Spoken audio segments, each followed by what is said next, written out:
T20 match number 5 இந்தியாவுக்கும் ஜிம்பாப்வேக்கும் நடக்குது. Same கிரவுண்டில் நாளைக்கு நடக்குது. இந்த மேட்சோடைய ஃபுல் அனாலிசிஸ், எந்த பிளேயருக்கான ஆப்ஷன் எந்த மாதிரி இருக்குது, அதே மாதிரி கிராண்ட் லீக்கு எந்த பிளேயருக்கு எடுக்கலாம், அதே மாதிரி எந்த பிளேயரை ரொட்டேஷன் பண்ணி எந்த பிளேயரை வந்து டீமில் எடுக்கலாம் அப்படிங்கிறதையும் இந்த வீடியோவில் சொல்லியிருக்கிறோம். ஸோ கேப்டன் வைஸ் கேப்டன் வந்து யார் யாருக்கு கொடுக்கலாம் அப்படிங்கிறதையும் சொல்லியிருக்கிறோம். அதே மாதிரி இந்த வீடியோவை சப்ஸ்கிரைப் பண்ணாமல் பார்த்துட்டு இருக்கிறவங்க சப்ஸ்கிரைப் பண்ணிவிட்டு பாருங்கள்.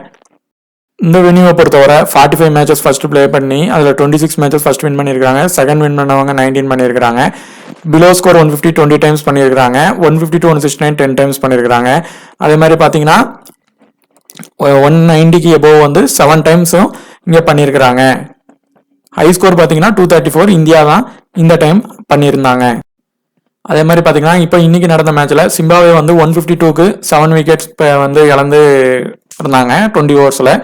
அதை இந்தியா வந்து 156 ரன் அடித்து விக்கெட் லாஸே இல்லாமல் நோ லாஸில் வின் பண்ணிட்டாங்க 15 ஓவர்லேயே. ஸோ பார்த்தீங்கன்னா இன்னிங்ஸ் வந்து விக்கெட்டே இழக்காமல் 156 ரன் அடிச்சுட்டாங்க. ஸோ இதில் ஃபேஸ் பவுலர்ஸ் வந்து ஃபர்ஸ்ட்டில் வந்து 4 விக்கெட்டும் ஸ்பின்னர் 2 விக்கெட்டும் தான் எடுத்திருந்தாங்க. ஸோ ஸ்பின்னுக்கு சப்போர்ட் ஆகாததுனால இந்த டயத்தில் விக்கெட் ஃபால் இல்லை. இதே இது லாஸ்ட் மேட்ச்சில் பார்த்தீங்கன்னா சிம்பாப்வேக்கு வந்து செகண்ட் இன்னிங்ஸ் போடுறப்போ இந்தியாவுக்கு வந்து 3 விக்கெட்ஸ் வந்து அந்த இடத்துல விழுந்திருந்தது. ஸோ அவங்க வந்து 3 விக்கெட்டும் ஸ்பின்னர் ஃபாஸ்ட் பவுலருக்கு 6 விக்கெட்டும் எடுத்திருந்தாங்க. அது மாதிரி முந்தின மேட்ச் பார்த்தீங்கன்னா இந்தியா பிளே பண்ணியிருந்த ஒரு மேட்ச்லையும் ஃபர்ஸ்ட் பிளே பண்ணதில் ஸ்பின்னர் 4 விக்கெட் எடுத்திருக்காங்க. ஸோ ஸ்பின்னரோடைய இது இருக்கிறப்போ அந்த விக்கெட் ஃபாலும் ரன்னும் குறைஞ்சிடும். இப்போ இங்கே பார்த்தீங்கன்னா 8 மேட்சஸில் ஸ்பின்னர் 40 விக்கெட்டும் ஃபேசர்ஸ் வந்து 58 விக்கெட்டும் எடுத்திருக்காங்க. அதாவது ஸ்பின்னர் ஃபர்ஸ்ட் இன்னிங்ஸில் 23யும் செகண்ட் இன்னிங்ஸில் 17 எடுத்திருக்காங்க. ஃபேஸ் பவுலர்ஸ் வந்து 25 விக்கெட் ஃபர்ஸ்ட் இன்னிங்ஸ்லையும் செகண்ட் இன்னிங்ஸில் 33 விக்கெட் எடுத்திருக்காங்க. இப்போ பார்த்தீங்கன்னா இந்தியாவுடைய பாசிபிள் 11 கண்டிப்பாக சேஞ்ச் பண்ணுவாங்க. ஏன்னா இப்போ அவங்களுடைய ஃபுல் டோர்னமெண்ட் வந்து மேக்ஸிமம் வந்து லீட் பண்ணிட்டாங்க. ஸோ இதனால இப்போ மீதி இருக்கிற பெஞ்ச் பிளேயர்ஸுக்கு முக்கியத்துவம் கொடுப்பாங்க. பேட்டின் ஆர்டர் வேணா மாற்றுவாங்க. பவுலர்ஸ்க்கு வேற முக்கியத்துவம் கொடுப்பாங்க. இந்த மேட்சை பார்த்தீங்கன்னா தேஷ்பாண்டேக்கு வந்து பார்த்துருந்தீங்கன்னா வந்திருந்தாங்க. இப்போ ஸோ இந்த மாதிரி ஆல்டர்னேட்டாக மாற்றுவாங்க. அது மாதிரி பார்த்தீங்கன்னா சிம்பாப்வேயோட இந்த சீரீஸ் வந்து அவங்களும் லாஸ் ஆகிட்டாங்க. ஸோ அவங்களும் ஒரு மேக்ஸிமம் ஒரு 2-3 பிளேயர்ஸுக்கு வந்து பெஞ்ச் பிளேயர்ஸுக்கு அவங்களும் மாற்றி ஒரு வாய்ப்பு கொடுத்து பார்ப்பாங்க. கண்டிப்பாக ஒரு லைனப்பில் கண்டிப்பாக சேஞ்சஸ் பண்ணுவாங்க. 2 டீமும் பண்ணுவாங்க. வேறு எப்படியாவது லாஸ்ட் மேட்சும் அவங்க வின் ஆகணும்னு பார்ப்பாங்க. ஸோ கொஞ்சம் சேஞ்சஸ் பண்ணுவாங்க. அது வந்து நம்ம லைனப் வந்த பிறகு அதில் எந்த பிளேயர்ஸ் முக்கியம் இருப்பாங்க அப்படின்னு சொல்லியும் இந்த வீடியோவில் சொல்லியிருக்கிறோம். அவங்க வந்தால் அவங்கள நீங்கள் அதில் எடுத்துக்கிடுங்க. ஃப்ரெண்ட்ஸ், இப்போ பார்த்தீங்கன்னா இந்தியாவுக்கும் சிம்பாப்வேக்குமான லாஸ்ட் மேட்ச்சு. இந்த மேட்சும் அதே சேம் கிரவுண்டில் தான் நடக்குது. இந்தியா வந்து சீரீஸை வந்து இப்போ வந்து லாஸ்ட்டாக இன்றைக்கி நடந்ததுலேயே வின் பண்ணிட்டாங்க.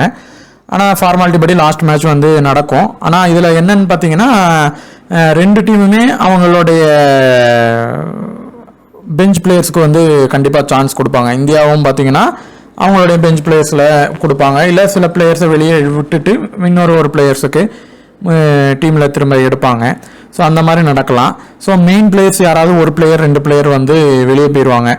ஸோ இப்போ இந்த மேட்சோடைய பிட்ச் ரிப்போர்ட்டு நடந்த மேட்ச் பார்த்துருப்பீங்க. இங்கே இது வந்து பார்த்தீங்கன்னா மேக்ஸிமம் பேலன்ஸ்டு பிட்ச்சு தான். இப்போ சிம்பாப்வே ஃபர்ஸ்ட் பேட்டிங் பிடிக்கிறாங்கன்னா ஒரு 160 வரை தான் அவங்களால இந்த இடத்துல ஸ்கோர் பண்ண முடியும். இதே இந்தியா பண்ணுறாங்கன்னா கண்டிப்பாக ஒரு 180 to 190 அதுக்கு மேலேயும் ஸ்கோர் பண்ணிடுவாங்க. ஸோ இப்போ லாஸ்ட் மேட்ச்சில் இப்போ வந்து பார்த்துருப்பீங்க, நம்ம ஸ்டாட்ஸ் பிரகாரமும் அந்த கிரெடிட் ப்ரைஸ் இதை வந்து லாஸ்ட்டில் சொல்லியிருப்போம். ஒரு சில பிளேயர்ஸை அந்த கேட்டகரி வைஸ் பார்த்தீங்கன்னா 1-2 பிளேயர்ஸ் உள்ளே இன்னும் வந்திருப்பாங்க, வராமலும் போயிருப்பாங்க. ஸோ இந்த மேட்ச் வந்து இப்போ எப்படின்னா ஆப்பர்ச்சுனிட்டி வச்சு தான். இப்போ நம்ம சஞ்சு சாம்சன்லாம் அந்த மாதிரி தான் சொல்லியிருந்தோம். ஆப்பர்ச்சுனிட்டி இருந்தால் தான் அவருக்கு வாய்ப்பு வரும். ரிங்கு சிங்குக்கு சொல்லியிருந்தோம், அவர் வந்து கேட்ச் பிடிச்சு வந்துட்டார். ஆனால் இதே பார்த்தீங்கன்னா இந்த அபிஷேக் சர்மா இவங்களுக்கெல்லாம் வந்து பார்த்தீங்கன்னா வந்துருவாங்க. அதே மாதிரி இவங்க அது யார், நம்ம சிவம் டுபேலாம் 2 ஓவர் போடுறாரு. ஸோ ஓவர் போட்டால் அவர் அந்த இடத்துல வந்துருவார் அந்த மாதிரி இன்னும் சொல்லியிருந்தோம். அப்புறம் விக்கெட் கீப்பர்லேயும் இவர் மறுமணி வருவாங்க, அப்படி இல்லைன்னா இவங்க வருவாங்க. இப்படி ஒவ்வொருத்தரையும் அந்த ஆப்பர்ச்சுனிட்டி வச்சு இப்போ டாப் ஆர்டரில் வருவாங்க, ஓவர்ஸ் போடுறாங்க. ஸோ அதே இதுதான் இந்த மேட்ச்லேயும். ஸோ ஆப்பர்ச்சுனிட்டி வச்சு மட்டும்தான் இந்த மேட்ச்சில் வந்து பிளேயர்ஸ் வந்து ஃபஸ்ட்டு உள்ள ட்ரீம் டீம் வர்றதுக்கான வாய்ப்பே இருக்குது.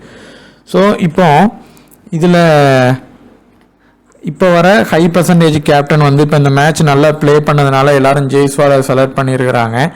விசி பார்த்தீங்கன்னா அபிஷேக் சர்மாவை ஒன் சைடாக இந்தியாவுக்கு சப்போர்ட் பண்ணியிருக்கிறாங்க. மேபி இந்த மேட்ச் கூட ஒரு ஒரு பேட்ஸ்மேனை விட்டுட்டு ஒரு பவுலருக்கு வாய்ப்பு கொடுக்கலாம், இல்லை பேட்ஸ்மேனை வேற ஒரு பேட்ஸ்மேனுக்கு வாய்ப்பு கொடுப்பாங்க. ஸோ அந்த மாதிரியான விஷயங்கள்லாம் நடக்கும்.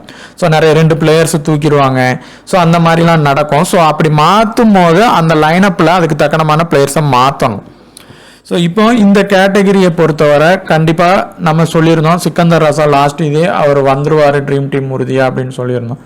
அதே மாதிரி வந்துட்டாங்க. ஸோ இந்த மேட்ச்லேயும் அவர் வர்றதுக்கான வாய்ப்பு இருக்குது. ஸோ அவரை எடுத்துக்கலாம். சுமன் கில் ஃபஸ்ட்டு இன்னிங்ஸ் அவர் கொஞ்சம் பண்ணுவார், இல்லைனா ரிஸ்கி தான் அப்படின்னு சொல்லியிருந்தோம் லாஸ்ட்டு இதில். ஆனால் அவர் செகண்ட் இன்னிங்ஸ் கொஞ்சம் நல்லாவே பண்ணிட்டார். ஸோ அந்த மாதிரி சில விஷயங்களும் நடக்கும். அவருக்கு அந்த பிச்சு கொஞ்சம் பேட்டினுக்கு சப்போர்ட் ஆகிறது ஒரு பக்கம், பெரிய அளவுக்கு அவருக்கான அந்த த்ரெட்டு அந்த அளவுக்கு ஒர்க் ஆக மாட்டேங்குது. ஃபர்ஸ்ட் இன்னிங்ஸ் தான் கொஞ்சம் அந்த பவர் பிளேயில் அவுட் ஆயிடுறாரு. செகண்ட் இன்னிங்ஸ் பண்ணுறப்ப கொஞ்சம் ஓரளவு அடிச்சிடுறாங்க. ஸோ இப்போ இந்த கேட்டகரியில் இருந்து நீங்கள் இந்த மேட்ச்சு சுமன் கில்லை வச்சு ஒரு டீம் எடுங்க. ஒரு டீமை அவருக்கு பதிலாக பிஸ்னாயை ட்ரை பண்ணிக்கிங்க. இந்த மேட்ச் பிஸ்னாயால் பெர்ஃபார்மன்ஸ் பெருசாக பண்ண முடியல. லாஸ்ட்டாக நடந்த மேட்ச்சில் கம்ப்ளீட்டாக அவரோட இது ஒர்க் ஆகலை. மேபி அந்த இடத்துல பவுன்ஸ் ஃபேஸ் பவுலர்ஸ்க்கு நிறைய சப்போர்ட் ஆகுது, அதனால கூட இருக்கலாம். செகண்ட் இன்னிங்ஸ் பண்ணாருன்னா கண்டிப்பாக அது ஒர்க் ஆகும் இந்த கண்டிஷனில். ஸோ ட்ரை பண்ணி பாருங்கள். ஸோ இப்போ இந்த இடத்துல 2 பேர் ட்ரீம் டீம் ஆனது வந்துருவாங்க. சேஃபாக போகிறதா இருந்தால் இவரும் ஓவர் போட்டுருவார், பவுலிங்க்கு வந்துடுவார், பேட்டிங்கும் பண்ணுவார். ஸோ இவர் அடுத்து பார்த்தீங்கன்னா சுமன் கில் டாப் ஆர்டரில் வராரு. ஸோ இது உங்களுடைய ஆப்பர்ச்சுனிட்டி பேஸ் பிளேயர் எடுக்கிறது. அது போக நீங்கள் கில்லுக்கு பதிலாக கெய்க்வாடை செலக்ட் பண்ணுறீங்க, இல்லை அபிஷேக் சர்மாவை எடுக்கிறீங்க அப்படின்னா கில்லை ரிமூவ் பண்ணிவிட்டு நீங்கள் பிஸ்னாயை கூட ட்ரை பண்ணி பாருங்கள் செகண்ட் இன்னிங்ஸில். சஞ்சு சாம்சன் சொன்ன மாதிரியே தான். நீங்கள் சிம்பாவேல இருக்கிற விக்கெட் கீப்பர் செக்ஷனில் இருக்கிற பேட்ஸ்மேனையே மறுமணி, அதுக்கப்புறம் பார்த்தீங்கன்னா அப்படி இல்லைன்னா அந்த இடத்துல அந்த தானே வர கூட நீங்கள் ட்ரை பண்ணலாம். ஏன்னா சஞ்சு சாம்சன் வர அளவுக்கு இவங்க பவுலிங் அந்த அளவுக்கு போடுறதுக்கான வாய்ப்பு இல்லை. ஃபர்ஸ்ட் மேட்ச்சில் நல்ல ஸ்பின்னுக்கும் சப்போர்ட் ஆனது, அவங்க விக்கெட் எடுத்துட்டாங்க, பவுலிங்கும் கொஞ்சம் ஓரளவு ஃபாஸ்ட் போட்டாங்க. ஆனால் இப்போ போக போக அது பேட்டினுக்கு நல்லா பண்ணுறதுனால ஃபாஸ்ட் பவுலராக அவங்க நல்லா ப்ளே பண்ண ஆரம்பிச்சிட்டாங்க. பெரிய அளவுக்கான ஸ்பின்னர் இது இல்லை.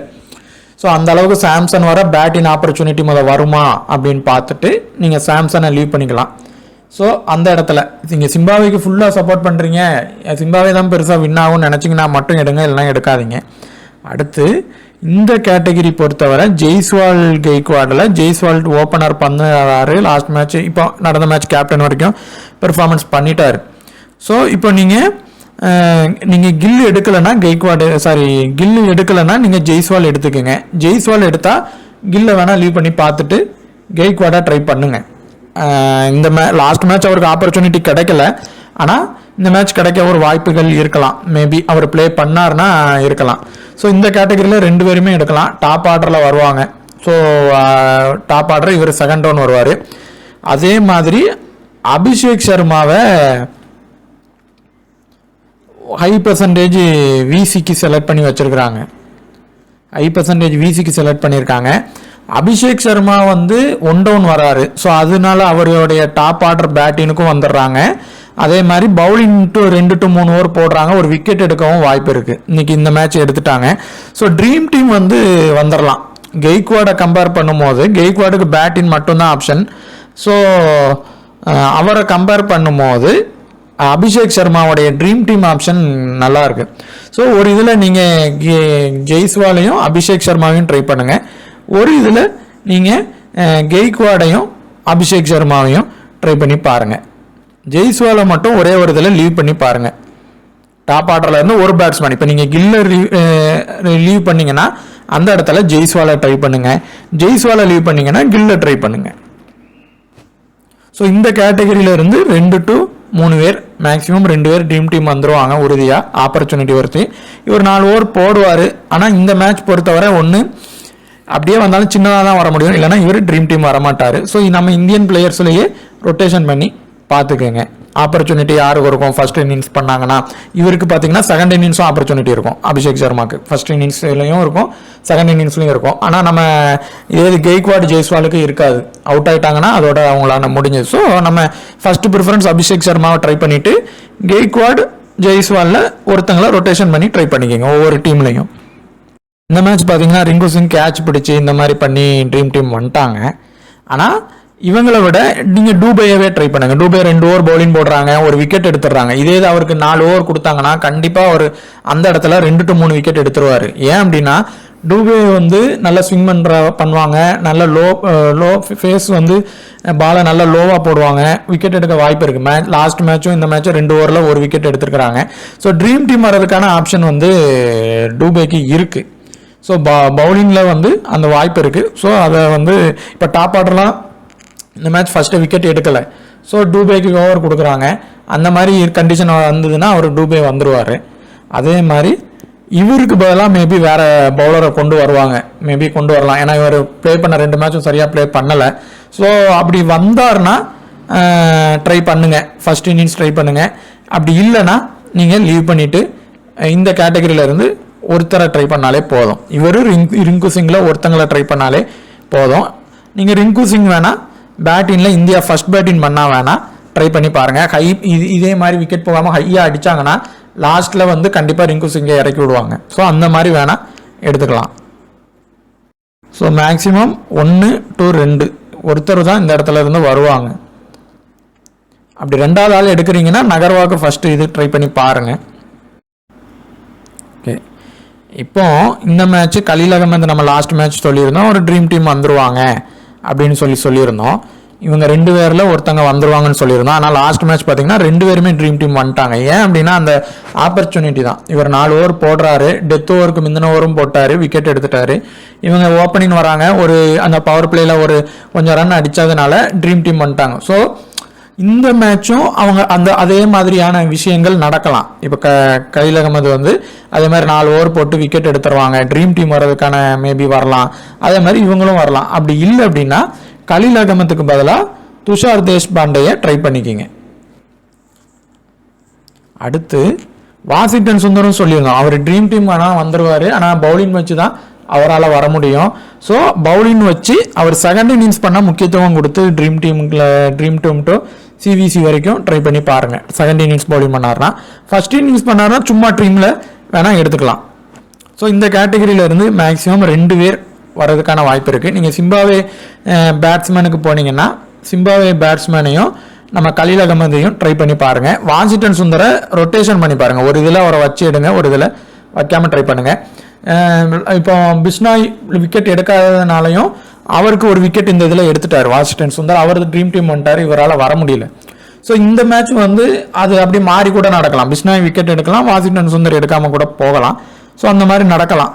ஸோ இந்த இதுலேருந்து 2 பேர் வர உறுதியான வாய்ப்பு இருக்குது. 3வது பேர் நீங்கள் ட்ரை பண்ணிங்கன்னா வாஷிங்டன் சுந்தரையும் சேர்த்து ட்ரை பண்ணி பாருங்கள். இந்த கேட்டகரியிலேருந்து ஃபஸ்ட்டு நீங்கள் தேஷ்பாண்டே இந்த மேட்ச் எடுத்துருங்க. அவர் வந்து ட்ரீம் டீம் வருவார். ஆனால் செகண்ட் பவுலிங் போடுறாங்கன்னா தேஷ்பாண்டே வந்து ஒரு முக்கியமான பிக்கு. அவர் ஃபர்ஸ்ட் பவுலிங்கில் கொஞ்சம் சுமாராக போடுவார். ஆனால் செகண்ட் பவுலிங் போடுறாருன்னா அதுவும் இந்த பிக்கு இந்த பிச்சுக்கு வந்து அந்த இது நல்லா சப்போர்ட் ஆகும். இவருக்கு நல்லா குத்தி நல்லா போடுவார். அதனால் செகண்ட் இன்னிங்ஸ் போனால் முக்கியமாக இவர் சிவிசி வரைக்கும் ட்ரை பண்ணி பார்க்கலாம். ஆனால் ட்ரீம் டீம் உறுதியாக வந்துடுவார். அடுத்து இந்த ஆட்டை நீங்கள் மேயர்ஸ் ட்ரை பண்ணுங்கள். லாஸ்ட் மேட்ச் இவர் பண்ணலை. ஸோ இந்த மேட்ச் மேயர்ஸ் பண்ண ஒரு வாய்ப்பு இருக்குது. நம்ம லாஸ்ட் மேட்ச்சே சொல்லியிருந்தோம், ஒரு லோ பர்சன்ட் பிளேயர்லேருந்து கண்டிப்பாக 1 or 2 பேர் வருவாங்க அப்படின்னோம். அதே மாதிரி பார்த்தீங்கன்னா அந்த மாதவரே வந்திருந்தாங்க, மறுமணி வந்திருந்தாங்க, அப்படி 1 or 2 பிளேயர்ஸ் வந்து வருவாங்க. ஸோ இந்த ஆட்டை நீங்கள் மேயர்ஸை ஃபஸ்ட்டு ட்ரை பண்ணிக்கிங்க. அடுத்து ஒருவேளை இந்த நகர்வாக்கு பதிலாக இந்த ஜாங்வே வராருன்னா ஒரே ஒரு டீமில் சிம்பாவேக்கு சப்போர்ட் பண்ணுற மாதிரி டீம் பண்ணி ட்ரை பண்ணி பாருங்கள். அடுத்து இந்த மேட்ச் இவரை கொண்டு வந்திருந்தாங்க, ஆனால் இவரால் பெரிய அளவுக்கான இது இல்லை, ஓவரில் வந்து அடிச்சிட்டாங்க. ஸோ இந்த மேட்ச்சில் இவர் கொண்டு வராங்க அப்படின்னா இவர் நிறைய T20 அந்த மாதிரி ப்ளே பண்ணியிருக்கிறாரு. ஸோ இவரை ட்ரை பண்ணிக்கோங்க. இவரை கூட லீவ் பண்ணிவிட்டு இவரை வந்தார்னா அந்த நாக்கு அப்படிங்கிறவர் வந்தார்னா அவரை ட்ரை பண்ணிக்கோங்க. தேஷ்பாண்டே முக்கியமான பிக்கு. இந்த மறுமணி மேயர்ஸில் ஒருத்தங்களை எடுத்தால் போதும். ஆனால் 2 பேருமே டாப் ஆர்டரில் வர்றதுனால நீங்கள் சிம்பாவேக்கு சப்போர்ட் பண்ணி டீம் எடுக்கும்போது 2 பேர் எடுங்க, இல்லைனா ஒருத்தங்களை எடுத்தால் போதும். சரி, இந்த கேட்டகரியில இருந்து இப்போ குமார் ஒரு வேளை உள்ள வராரு. இப்போ லாஸ்ட் மேட்ச் பார்த்தீங்கன்னா ஆவேஷ் கானை வெளியே தூக்கிட்டாங்க. அதுக்கு பதிலாக பார்த்தீங்கன்னா தேஷ்பாண்டே கொண்டு வந்துடுறாங்க. இந்த மேட்ச் மேபி எம் குமாரை கொண்டு கூட மேபி வரலாம். ஏன்னா இப்போ இது முடிஞ்சிருச்சு. ஸோ யாருக்காவது வேற யாருக்காவது இன்னொருத்தருக்கும் ஆப்பர்ச்சுனிட்டி கொடுப்பாங்க. அப்படி வராருன்னா ஃபர்ஸ்ட் இன்னிங்ஸ் மட்டும் ட்ரை பண்ணி பாருங்க. செகண்ட் இன்னிங்ஸ் கூட நீங்கள் அவரை லீவ் பண்ணலாம். ஃபர்ஸ்ட் இன்னிங்ஸ் பண்ணால் அவர் மஸ்ட்டாக வருவார். அதே மாதிரி ஒரு நியூவாக ஒரு பவுலர் உள்ளே வராரு அப்படின்னா அவர் வந்து மேக்ஸிமம் இப்போ அந்த டீம் வின் ஆகுது. இப்போ தேஷ்பாண்டே வந்து ட்ரீம் டீம் அளவுக்கு வந்திருப்பாங்க. அந்த டீம் வின் ஆகுது அப்படின்னா இப்போ ஒரு உதாரணத்துக்கு எம் குமார் உள்ளே வராரு, நியூவாக ஒரு பிளேயர் உள்ளே வராரு அப்படின்னா அந்த டீம் வின் ஆகுது அப்படின்னா கண்டிப்பாக ஒரு பிளேயர் தான் வராருன்னா அவர் ட்ரீம் டீம் வந்துருவார். இது ஒன்று. சப்போஸ் 2 பேர் வராங்க, அதே கேட்டகரியில் பவுலிங்லேயே 2 பேர் வராங்க அப்படின்னா அதில் ஒருத்தங்க வருவாங்க, ஒருத்தங்க வராமல் கூட போயிடலாம். ஸோ அதுக்கு தக்கனமாக பார்த்துக்குங்க. அதே மாதிரி இந்த 2 பேரில் இவங்க வந்தால் எம் குமாரையே ட்ரை பண்ணுங்கள். அப்படி இல்லைன்னா ஒரு இதில் இந்த சத்தாராவை ட்ரை பண்ணி பாருங்கள். அப்புறம் மடானே விக்கெட் கீப்பர் செக்ஷனில் மடானே மறுமணியில் நீங்கள் ஒருத்தங்களை எடுங்க, ஒருத்தங்களை ரொட்டேஷன் பண்ணிக்கிங்க. நெக்ஸ்ட் பிளேயர்னு பார்த்தீங்கன்னா இவர் வர அதிகமான வாய்ப்பு இருக்குது. சிக்கந்தர் ராசா, கில்லு வந்து வர ஒரு வாய்ப்பும் இருக்குது. ஒரு சின்னதாவது ஒரு ட்ரீம் டீம் அளவுக்கு வர வாய்ப்பு இருக்குது. பிஸ்னாயே செகண்ட் இன்னிங்ஸ்க்கு ட்ரை பண்ணி பாருங்கள். எம் குமார் உள்ளே வராங்கன்னா ஃபர்ஸ்ட் இன்னிங்ஸ்னா ட்ரீம் டீம் வர வாய்ப்பு இருக்குது, இல்லைனா லீவ் பண்ணிக்கலாம்.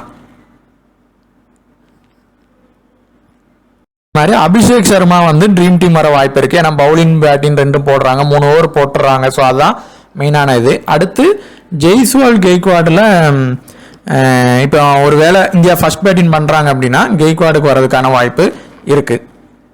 மாதிரி கலீல் அகமதை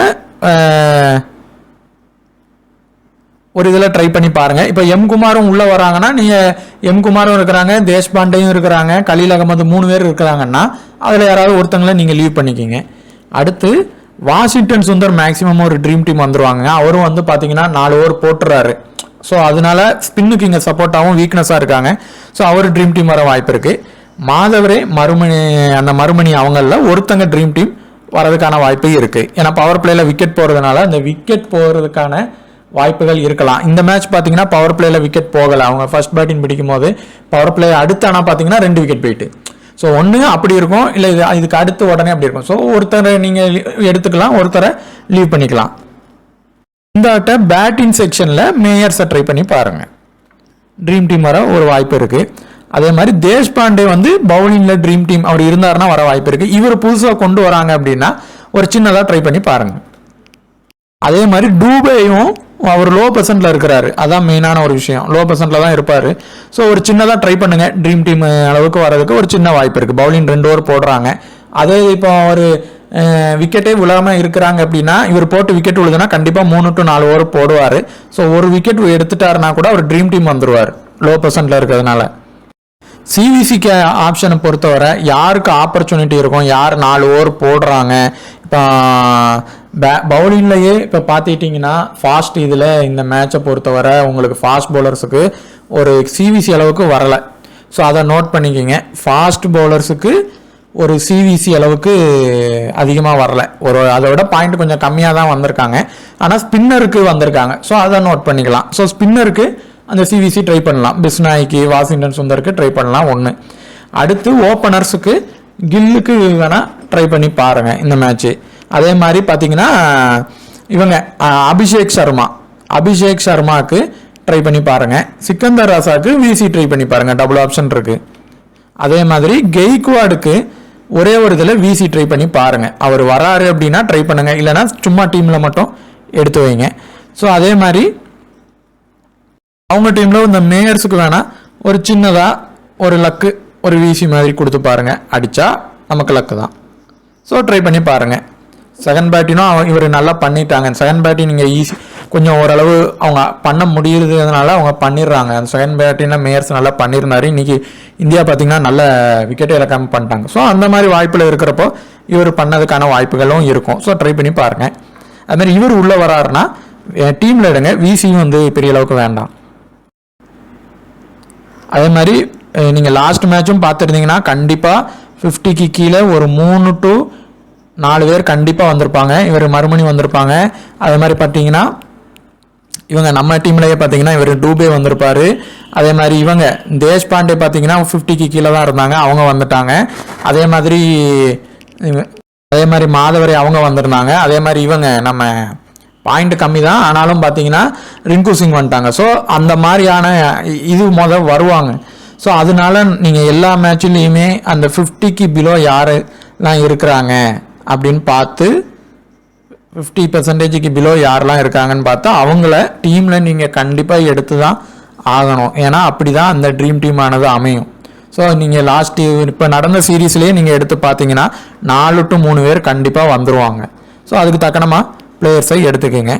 கண்டிப்பாக வீடியோ பார்த்துட்டு லைக் பண்ணுங்கள், ஷேர் பண்ணுங்கள். நீங்கள் ஷேர் பண்ணுறது கண்டிப்பாக யாருக்காவது ஒருத்தருக்கு சேரும் போது அது ஏதாவது ஒரு யூஸாக இருக்கும். அதே மாதிரி சப்ஸ்கிரைப் பண்ணிவிட்டு பாருங்கள். சப்ஸ்கிரைப் பண்ணாமல் பார்க்குறவங்க பண்ணிவிட்டு பாருங்கள். அப்போ தான் அது இன்னும் நிறைய பேருக்கு உங்களை ஃபாலோ பண்ணியிருக்கிறவங்க, நீங்கள் போய் வீடியோ பார்க்குறவங்க, அங்கேருந்து இது எல்லாருக்குமே அது ஸ்ப்ரெட் ஆகும். தேங்க்யூ.